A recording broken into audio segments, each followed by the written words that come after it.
Consideration of presentation regarding department head identified opportunities to improve employee recruitment and retention, and B, consideration of recommended revisions to county personnel rules. And I will turn this over to CAO Hutchinson. Thank you, Mr. Chair, and I want to welcome Pam Samek, our HR Director, and Diana. I want to welcome Pam Samek, our HR Director, and also Diana Rico, our HR Analyst, both here with us today. I'm going to present part of this item, and Pam and Diana will present the rest. So, as you recall, when you had your annual governance workshop on March 11th, at that time we were focused on the State of the County report, but we also advised that in preparing for that governance workshop, we had met with department heads about those issues and also about recruitment and retention of employees, because the stability of our workforce and closing the gap on the employee vacancy rate is really the key to accomplishing the vision of your board. And so we had a couple of collaborative meetings with department heads. They came up with a number of ideas and recommendations for some fairly simple policy changes that could be made, and it was their belief that these changes could make it easier to get staff on board and hopefully improve our retention rate as well. And so I want to start by thanking the department heads for their participation. Some of them were here earlier today. I see a couple, so appreciate those that are here. It's been a long day, so they may not have all been able to stay, but they were all involved in the process. And after they formulated their initial round of ideas and recommendations, we took those to the Class and Comp Committee and really kind of drilled down, and ultimately leading to the work of HR in the actual policy change recommendations that we have for your consideration today.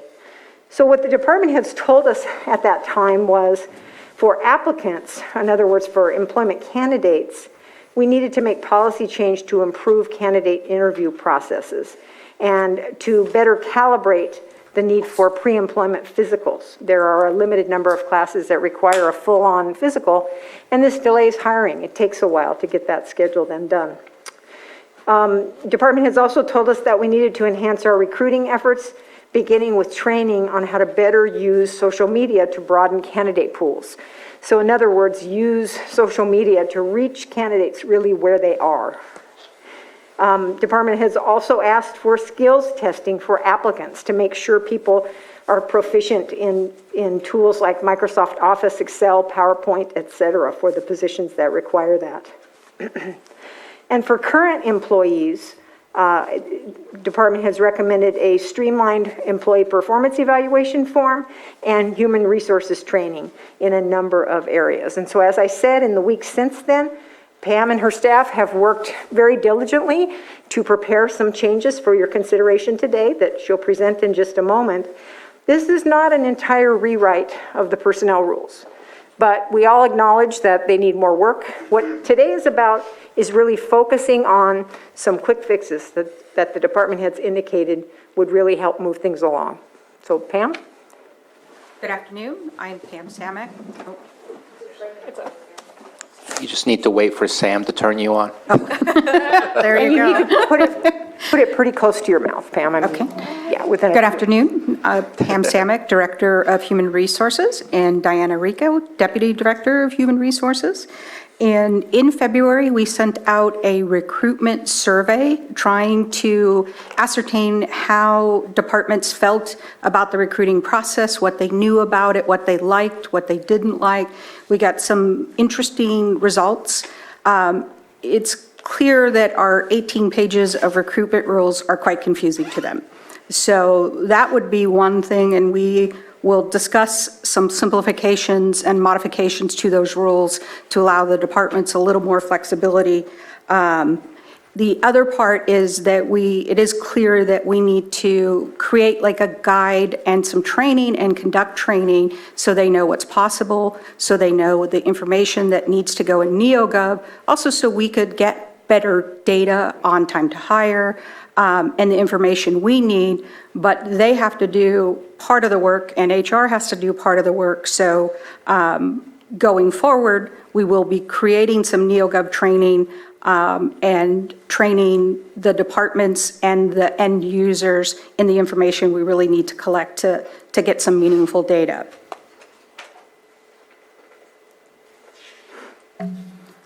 So in order to improve and streamline the recruitment rules, we looked at the language, which was fairly complex, and we tried to simplify it and tried to create a little more clarity where within the rules, sometimes they refer to 7 different sections within the rule, and you've got to flip through it. So we've tried, there's some redundancy, but we've tried to explain what each rule was and make it easier to understand. One of the biggest tools that the department has and that we're recommending that we change is we've got some great extra help employees.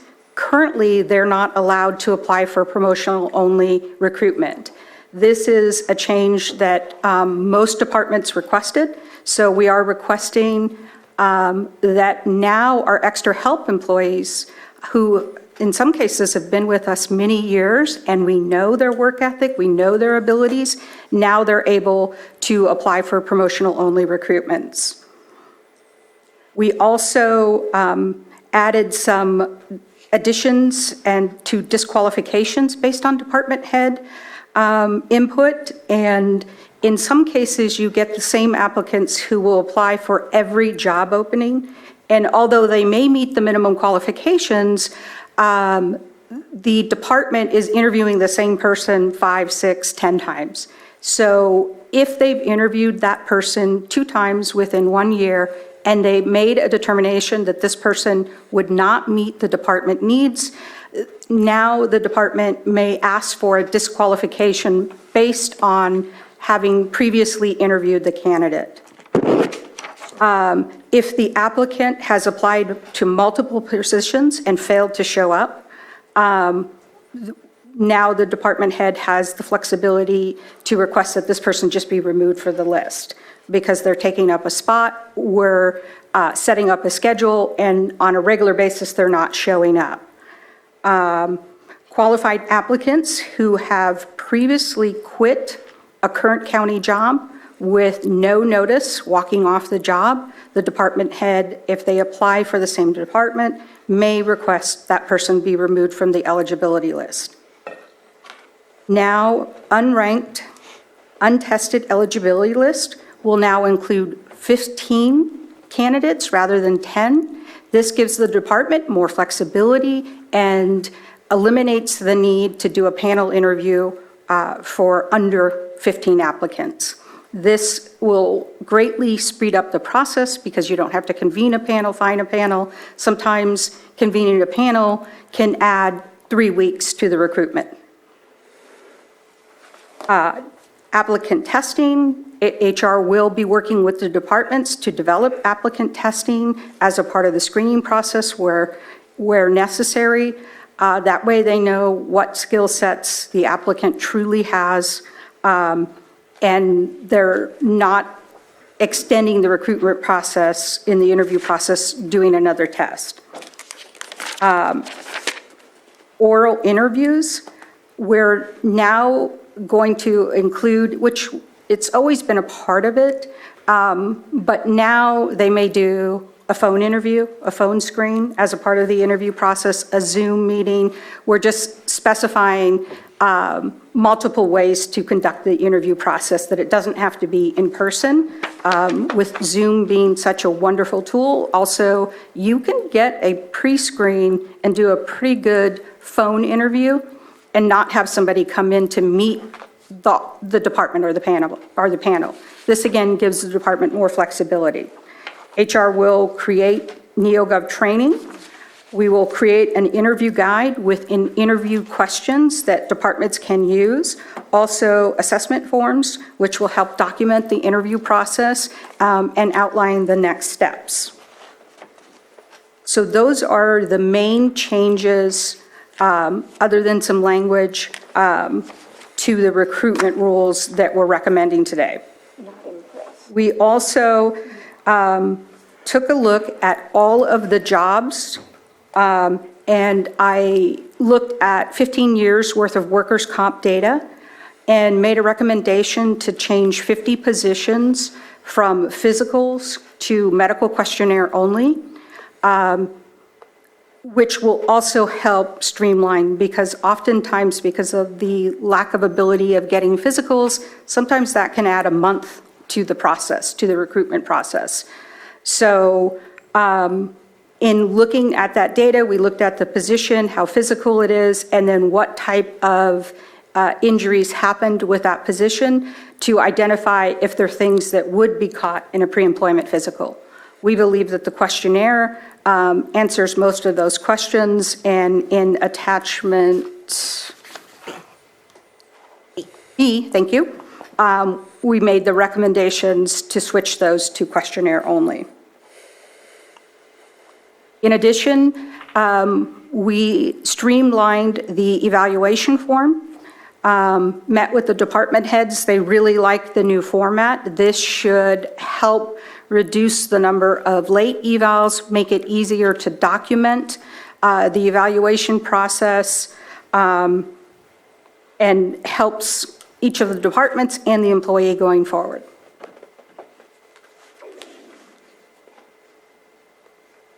That is the end of my recommendations. Do you have questions? Vice Chair? I don't have a question, but these seems like really easy fixes that will save a lot of time. So I just really appreciate the work that's been done on this, and I look forward to seeing how fast we can, have these new employees move through the process.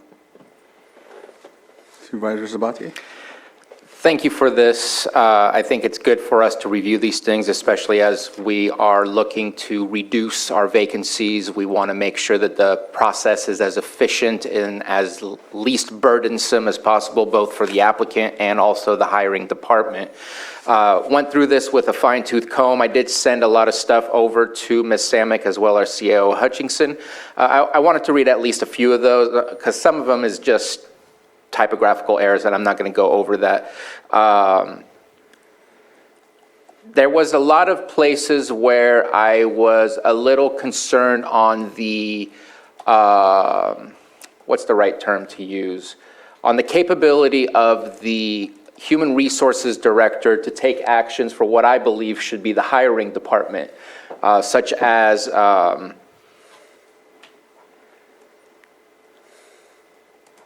on Section 505, on number 2, and Section 505 is regarding, 505 is on page 5 of the document, on number 2. It says, for any recruitment, Human Resources may direct that a recruitment be closed prior to the announced closing date. Human Resources shall not close a recruitment until the recruitment has been open for a minimum of 5 days. In my opinion, that should be the hiring department that makes that decision to close a recruitment, not necessarily a Human Resources Director.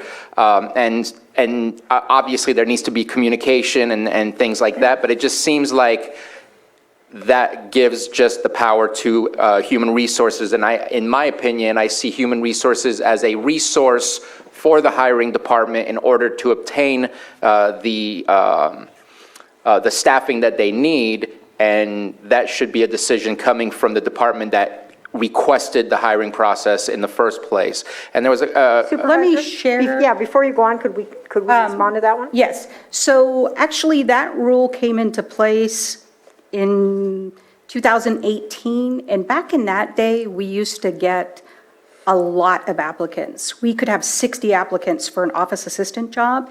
And so that rule came into place so that if we got a number of applicants, say in that case, like 50, the HR department would consult the hiring department and say, we have enough qualified applicants, we'd like to close the recruitment and begin the selection process.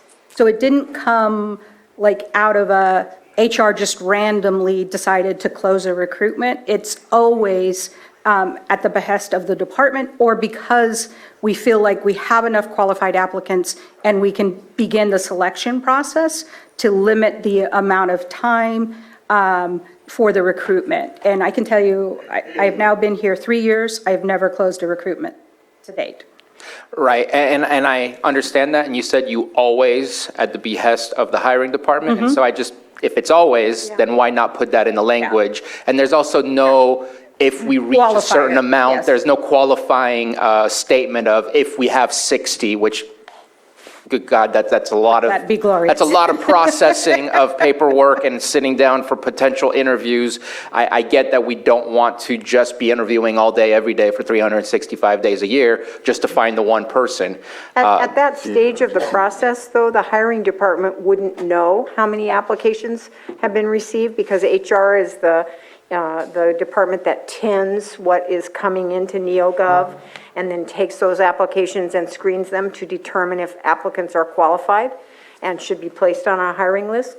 So the hiring department wouldn't know if that scenario had occurred until HR contacted them and said, hey, we've got 60 applications, is that enough? Shall we close it? And I get that, but my opinion still stands that if you're getting that communication to the hiring department, I feel the hiring department should be the final say to say, yes, let's go ahead and close this down, since they're the one that asked in the first place to fly it. We could certainly add that as a clarifier to the language to make it more clear. Yeah, and I would be perfectly fine with that, too. On Section 504, just to back up a little bit, the recruitment posting, it says let me read it specifically. If department is choosing to include... Supplemental question. Testing.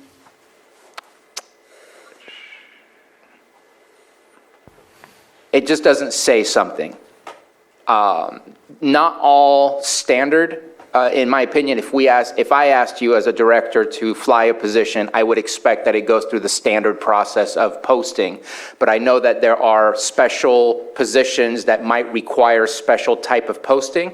And to me, there should be like somewhere in there that says any special request should be submitted to the Human Resources Director. At that point, you would be able to make the decision. Actually, that's done in the NeoGov process, so the department opens the requisition and gives us instructions on where to post. So it doesn't get open until they select that as a part of the requisition process. It's not in the recruitment rules, but it's in the NeoGov process. Okay. Another place, just to move on Section 603, minimum qualification appeals, it says that you have 5 calendar days to appeal. Before that, I was reading through the red line stuff, it used to be 10 calendar days. And further on in the document, it says 5 working days. And one of the reasons that it was that was crossed off was if it happens to fall on a holiday, then they'll extend it. Here, there's no extensions, there's no nothing, and it's 5 calendar days. I know we have our holiday break that we have during winter. That could potentially be those 5 calendar days. We're not there to respond. Somebody could submit something. I would love to see it just say working days again, just to make sure that we're there to process and we're there to respond rather than 5 calendar days. Sure, and if during the holiday period, we kind of build that into the posting so that we would be available. And the reason we lessened that time was, again, to lessen the recruitment, because you can't move through the process till the appeal process is ended. And so in trying to streamline the process, that was one of the ways that they did that. But if I got an appeal on Sunday, I would look at it on Monday. We're I think- fairly flexible with that. I think this point should be deferred to the Class and Comp Committee, Okay. though, because this has the potential to slow down recruitment if we extend that appeal period. And so, And just to let you know, on Section 606 is another appeal for the selection process, and it says 5 working days. And I was just trying to make it consistent with our other processes of appeals. yeah. So that's why I was bringing it up, especially with seeing what was crossed out from before versus the change. And I think that before it was very cognizant of calendar days, not always working with the type of holidays that we have and the type of days off that we have seen. And maybe before we were thinking more along the lines of we don't work on Friday, and maybe now it's different. But that was definitely something that came up. Then there's one whole part to this that I don't see Board of Supervisor interview process or director process to recruit directors. It talks about all of the ways to go through the interviews and everything, but there's nothing that seems specific to what we do here. I'm wondering if that's completely separate from this or not. It's not separate, but you are considered a department head for hiring purposes. So that's why it also states that you're unable to sit on an interview panel. And that is one other rule that I forgot to mention is that with department head, some of them have asked to be able to sit on a panel, not to score, but sit because they want to hear all the interviews. So that is another area that we added that flexibility back in for them. So for the board and the recent recruitments, you are not doing a panel interview. You are basically seeing all qualified applicants. So We've done it both ways Yeah. over the years with the board, Pam. Certainly with the public health officer and the recruitment that went on and on. We started with a panel screening applicants, but as we move forward, the candidate pools were smaller, so we just brought them all to you. So if we had a lot of candidates, I think the board would want the panel reinstituted. That's been past practice. Ms. Grant? I would just say that your board can do it any way you want to, but I mean that quite literally, as long as you stay within the bounds of the law. You might not want a policy dictate in that case, because it's up to you whether you want to begin with a panel or you want the interviews to come directly to you. And I would think as a board, and given the constraints on recruitments, et cetera, that you might want to keep that flexibility in the future. But that's up to you if you prefer to have it institutionalized as a policy document. You can certainly do that too. Okay. And then two more quick comments. And the only reason I brought it up is because I saw that it said, except for a Board of Supervisor, and maybe I wasn't thinking the difference between panel and actual interview. So I was trying to figure out where do we fit in. On 503.2, we took out an entire section that says promotional-only recruitment shall not be used if there is only one qualified potential applicant in county service. I'm a little nervous about that for the fact that that is something that I think the public constantly wants us to refrain from, even the perception of looking like we're setting somebody specifically up to get into a position rather than actually allowing it to be competitive. So I would like for that to be back, just for that caution and cover. And on that point, that's a point that I think is fairly important to the departments. I would really love to bring back to the Class and Comp Committee to discuss their recommendation on that, because having the ability to promote, I mean, I think is very important, and not wait till there's multiple candidates. If you have an excellent candidate, not that you're trying to stop other people, but I believe that flexibility is important and something I would definitely like to discuss with the Class and Comp Committee. And then, Ms. Grant?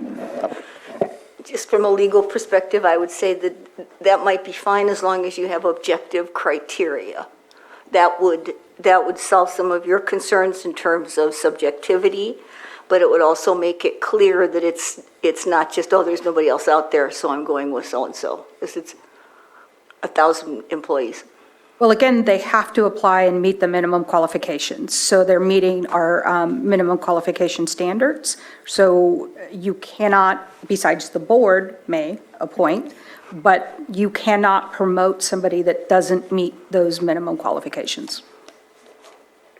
correct. And then just After the fact. two more things. One of them I was very confused about. For the promotional-only recruitments, it says, these are the categories that you must meet, be employed in a permanent or extra help county position. That makes perfect sense, but this one was slightly confusing. Be eligible for a reemployment list for another position due to layoff. I take it layoff means due to unfortunate circumstances of not being able to budget for somebody to be in a position, and that we would have loved to keep them, so it's not like they were asked to resign. I kind of wanted to Correct. check in right here, because that's promotional within, but yet they're not there anymore. So I Well, just kind of wanted to. that just says if we have a layoff list and we do a promotional only, and that person would qualify, that we would need to notify them and allow them to interview for that job. Okay. As long as they meet the minimum qualifications, they're on an eligibility list for 1 year after the date of layoff. Okay, and from what I believe, promotional is just as public as those positions that are flown in the open public as well.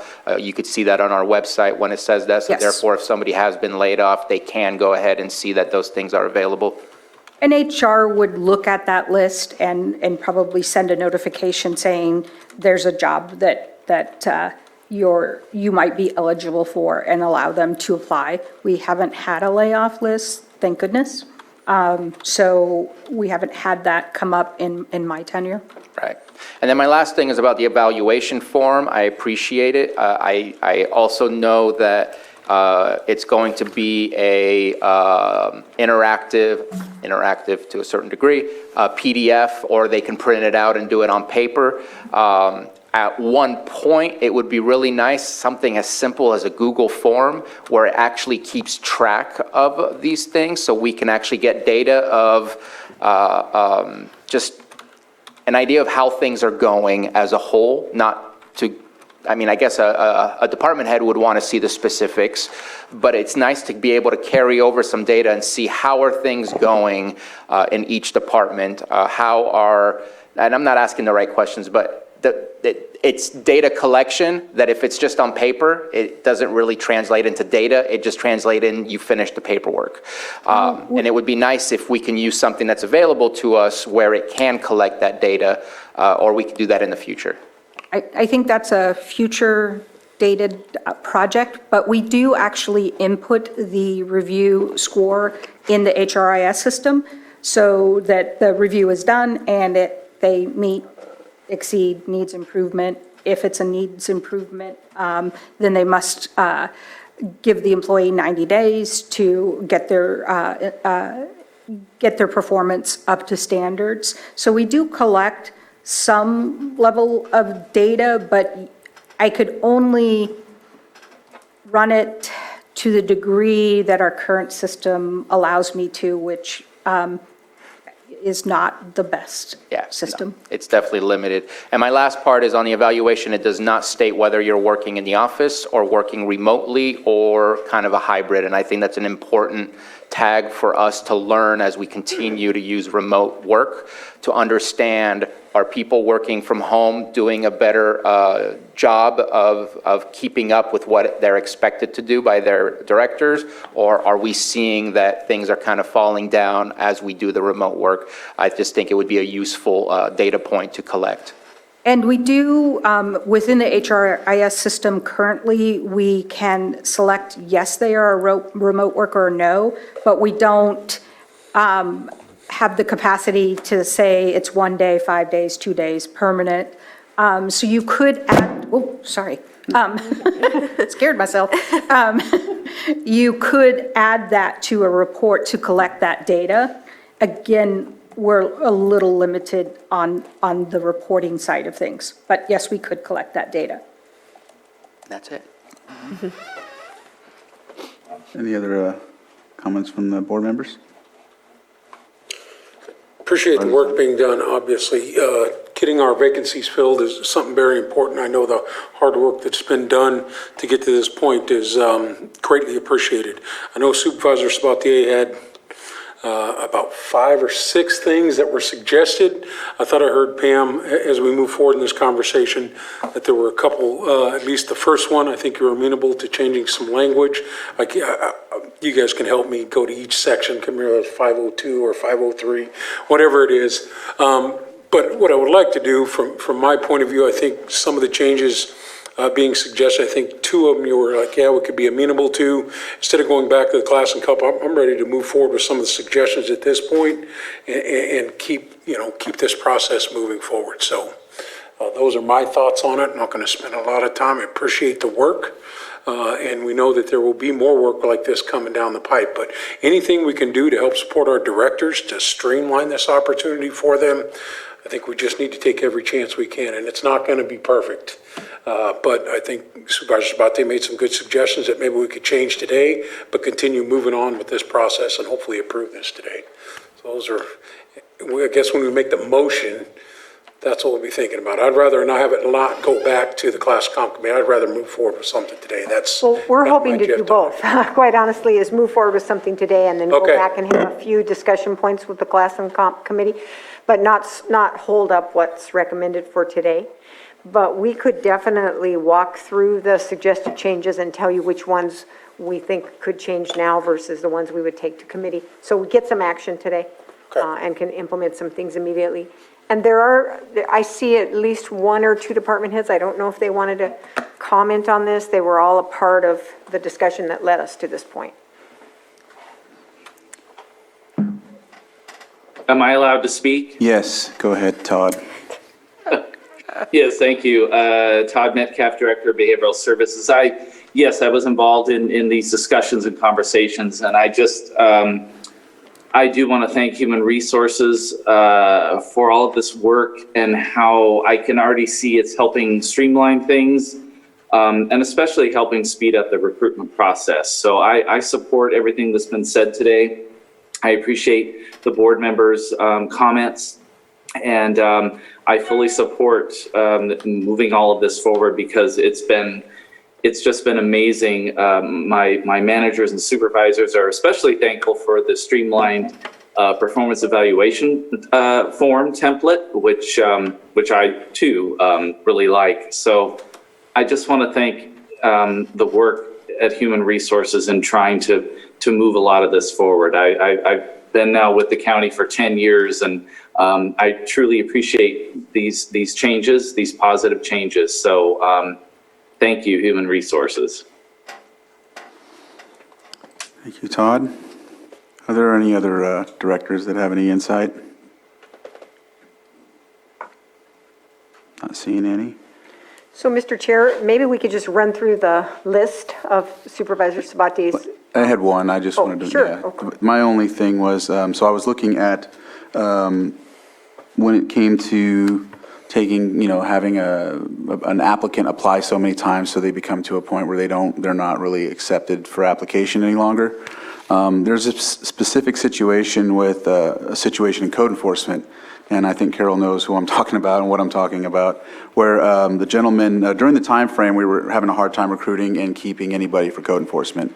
This person apparently didn't have any qualifications when it came to the code factor to it. However, in some instances, that's I don't know how that would even work out. I mean, they would have to either, probably get their own education or however, but is there a path forward for like 900 hours or part-time to get that initial, because there's some candidates that could do the work, and once they get that experience, and then they can be promoted or even put in the position, because this person in a couple other situations as well had the opportunity to be chosen third in line because the other two are not allowed. So at one time could have been hired, but then now is excluded, and you probably had possibly a good candidate. I know not all of them are, but some of them will be, and so, yeah. Well, I think extra help also have to meet minimum qualifications to apply for the job. So what we would have to do if there was a circumstances is to create a training position, which would allow them to gain that experience. There's also some rules in which we could open the recruitment in a certain way to allow you to gain up to 1 year of experience on the job.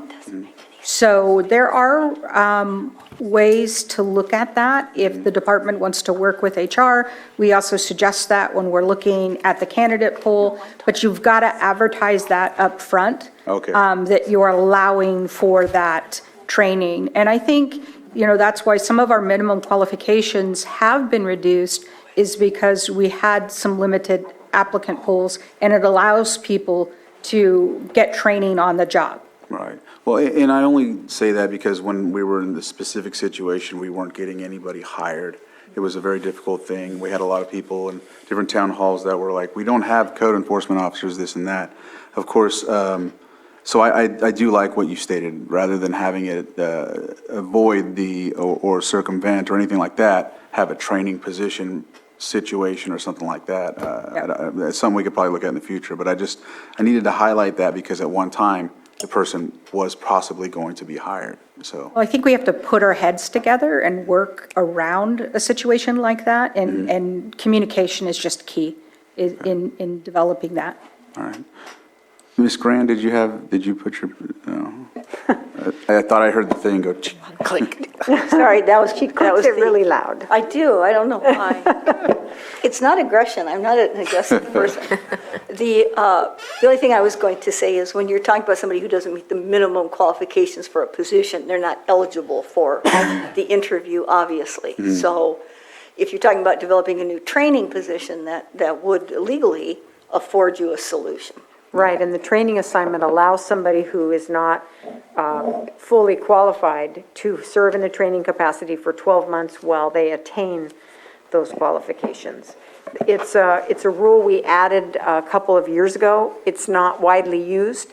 I used it at DSS over the years because it was a rule that was in the lapse manual, but what's not in county personnel rules. We also had additional rules that DSS was subject to under the State Personnel Board. I had some success with that rule over the years. In fact, a lot of success where I had a real critical need and nobody with quite the right qualifications. So we brought them in a training capacity and they succeeded. So we'd like to encourage departments to consider the use of that rule. Thank you, that helps for what I was talking about. Supervisor Sabatier? Yeah, I just had a quick question. You mentioned to do more on social media. Are we capturing where candidates come from and what brought them to us? Okay. Absolutely. Okay. Because I just wasn't sure how successful social media is for the recruiting of positions. It's definitely a good place to put out information, but I wasn't certain as to what level of... It's provided they actually enter that information on their application, but many do. And so we do track that because we're trying some new things and we want to know what's driving candidates to us. I'm glad we're tracking that. I seen Todd had his hand up, Director Metcalf. I did, and Carol already covered it. Okay. When she and I were at DSS, the whole training position thing, I also utilized it a time or two. And it's extremely effective in order to fill positions that are either difficult to fill or we don't get folks applying. And so I just kind of wanted to reinforce what Carol said because it does work. It really does work. Thank you, Director Metcalf. Are there any other questions from the board, or we'll open it up to public input? If there's anyone on Zoom, because I'm not seeing anyone in the chambers. Not seeing anybody, I'll bring it back to the board for action. Mr. Chair, could we run down the revisions so you would know what that action would be? Let's go through those. Well, first of all, with respect to the evaluation form, that is not a form that is a part of the board's approval process. We were just sharing it with you because we're excited and it's a byproduct of this effort. But from my view, it'd be very easy and in fact, a good point the supervisor's making to put a checkbox on there about whether they are remote or in person, however you want to state that, Pam. And then there are some typographical errors. Those, just words that are missing or not quite right here. All of those should be relatively easy fixes and a cleanup, right, Pam? Unfortunately, I can't see the strikeout version. So for whatever reason, I think when it was made into a PDF, it didn't transfer over. Could you see the strikeout version? Yeah, I requested the red line version specifically. So Pam, do you have a paper version of it so we could kind of talk it through? So look at section 503, which is on page 4 of the new policy. And Supervisor, would you help me? It says, in quotes, it says or/or, right? It should probably be and/or? And/or. Yeah. Okay, so Yes. that will make that fix? Yep. Next section, 503.1B, which is about the closing of recruitments and the recommendation that the hiring departments be allowed to make that call. We'd like to take that one to class and comp, please. The next one, 503.2, this is the one about promotional-only recruitment and a single applicant.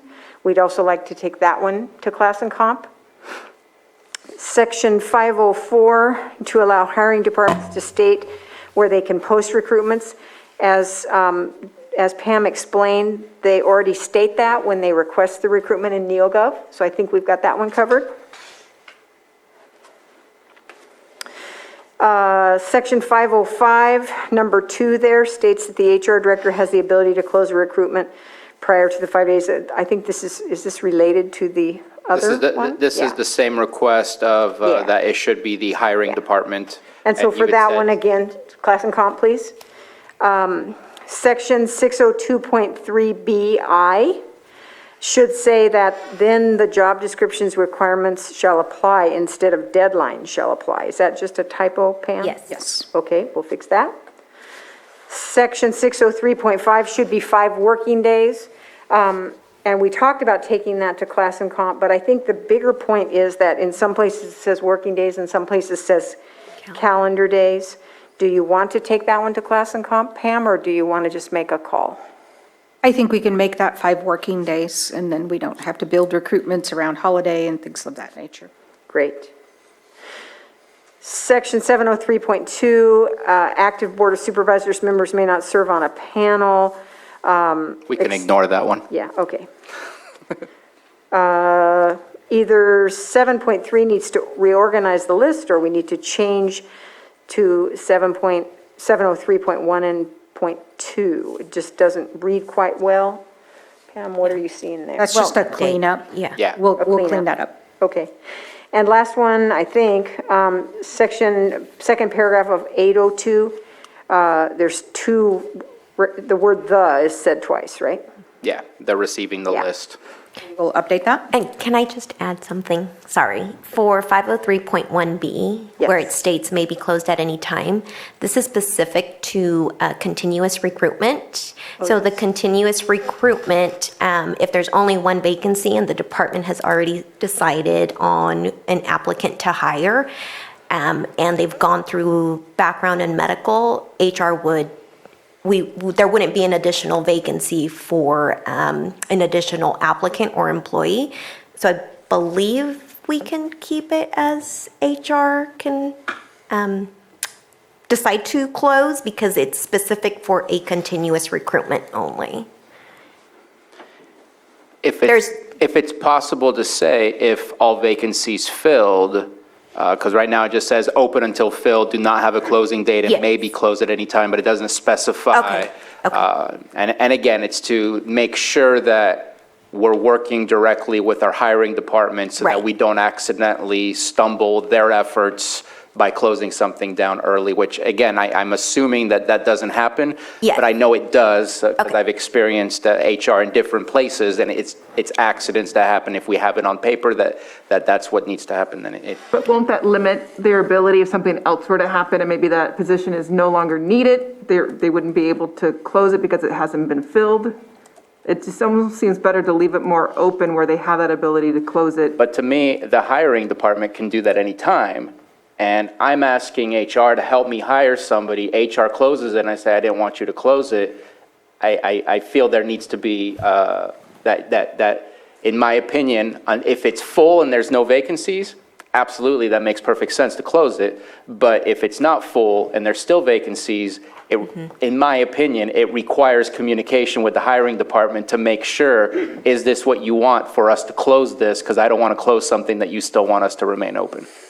That's all I'm trying to make sure is the original request comes from the hiring department. If you're going to change their request, it's just kindness to ask that hiring department, should we change the status of this rather than we're going to change it, because it feels like that's what we should do.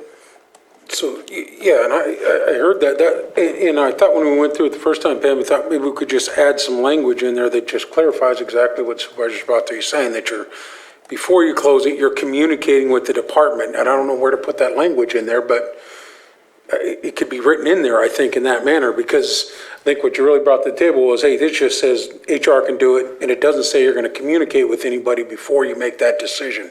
And I think what we want is to make sure that that's written in that section, which I agree with, that you've conferred with the department that's doing the hiring, and we've agreed that we're going to close it down. So I understand both sides. I don't think it limits human resources to say, hey, we got to close this, so I got to get a hold of the department, you know what I mean, so we can help them. So hopefully. Also, if there's a mistake, generally, I mean, HR goes through a process of verifying that it's an allocated and funded position before we open it, but say it did squeak through due to an error, it gives us the ability to close it if it's not something that should be posted. Also, if things age out, and the department doesn't go back and close out their recruitments, it gives HR the ability to close out and get things off, because that also skews our time to hire. Ms. Grant, did you have something to? I was just going to say, you could just add maybe closed at any time upon concurrence of the appointing department, Yeah. and then you're done. Or As the far as hiring the first department. example where the recruitment isn't eligible for recruitment, you don't need this for that. It can't be open, so it can be closed, and HR can certainly do it. So you won't need the language for that, but that would be just a quick legal fix. That's Vice Supervisor about the other. I think that's a fix right there. I'm not looking to create a whole step. I just think it's to ensure that there's communication, because I've experienced enough different types of HRs that sometimes those things do happen. And if we can set it in our policy, then maybe we can reduce that potential of those times happening. But I understand the reasons of HR wanting to say, hey, we need to close this. So I don't think that precludes you from doing that, just making sure that we have that communication, which I think happens anyways. All right. I think it looks like we're ready for action. Okay, so then that one would state HR may close it with the concurrence of the hiring department.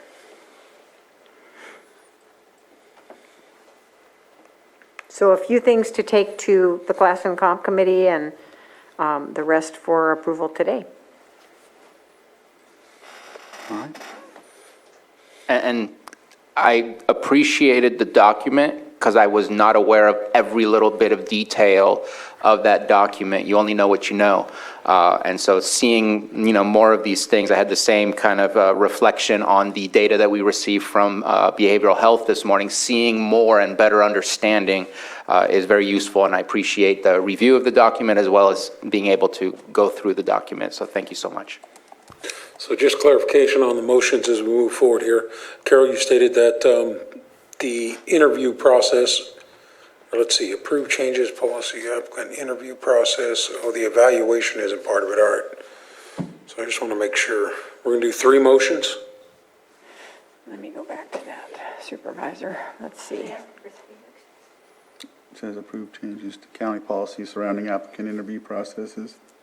And then the next is, Well, what we have actually is a number of rule numbers that we are changing, so we probably need to change the action to the actual rules that we're talking about. So, Anita, unless you disagree with me, that's what I think we should do. Is that the 100, 400, 800? Yes. Or perhaps just approve changes to the personnel rules as presented and as consensus was reached by the board. So moved. Second. I have a motion and a second. All in favor signify by saying aye. Aye. Aye. Opposed? Motion carries. All right. Thank you for the report. Thank you. Thank you for these updates, and thank you for your hard work. All right. Thank you, Pam. Thank you, Diana.